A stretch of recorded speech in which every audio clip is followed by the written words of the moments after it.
میں کون سے حروف کاٹ رہا ہوں اور کون سے حروف ادا کر رہا ہوں، بلکہ اس کے معانی پر غور کرتے ہوئے کہ سبحان اللہ کا مطلب کیا ہے جو میں اپنی زبان سے ادا کر رہا ہوں۔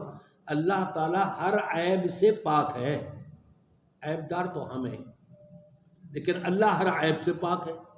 یہ تصور اپنے دل و دماغ میں بسا کر اور ذہن میں یہ بات رکھتے ہوئے اب بڑے پیار کے ساتھ سبحان اللہ سبحان اللہ سبحان اللہ اپنی انگلیوں پر گن لیں تو بہت اچھا ہے، اور اگر انگلیوں پر گننا آسان نہ ہو تو مجبوری کے تحت صرف گنتی کرنے کے لیے تسبیح کو استعمال کیا جا سکتا ہے۔ تو مجھے امید ہے کہ انشاءاللہ آپ حضرات یہ روزانہ پڑھا کریں گے۔ ذرا مجھے ہاتھ اٹھا کے بتائیے کون کون پڑھا کرے گا؟ اب میں نے تو آپ کو جو دینا تھا وہ دے دیا، اب میں آپ سے کچھ لینا بھی چاہتا ہوں، دیں گے جی؟ ہے جی انشاءاللہ۔ بعض کا خیال اس طرف گیا ہوگا شاید ہماری جیب ڈھیلی کرانی ہے انہوں نے، جو یہ کہہ رہے ہیں جی اب میں نے آپ سے بھی کچھ لینا ہے، کچھ دیں گے۔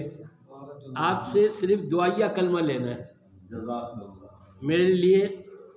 یہ جزاک اللہ تو آپ کہیں گے، میرے لیے اللہ کی بارگاہ میں استغفار کے کلمات کہہ دیا کیجئے کہ اللہ راضی ہو جائے اور پوری زندگی ہم سے اپنی رضا کے کام کروا لے، اور جو کچھ ہمارے گناہ ہیں اللہ معاف کر دے۔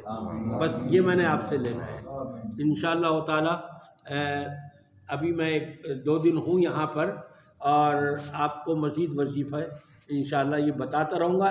ہے بڑے آسان ہلکے پھلکے، بہت بھاری نہیں۔ آپ گھر سے نکلے مسجد آتے تک آپ کا یہ سبحان اللہ آرام سے پورا ہو جائے گا، اور جب راستے کے اندر آپ یہ اللہ کا ذکر کریں گے خیر و برکت بھی نازل ہوگی، اور کوڑیاں جو گزرنے والی ہیں نا رنگ برنگ کی تتلیاں، ان کی طرف نظر بھی نہیں اٹھے گی جب زبان سے ذکر ہوگا تو، اور اس کی طرف توجہ ہوگی پوری کہ میں کیا کہہ رہا ہوں۔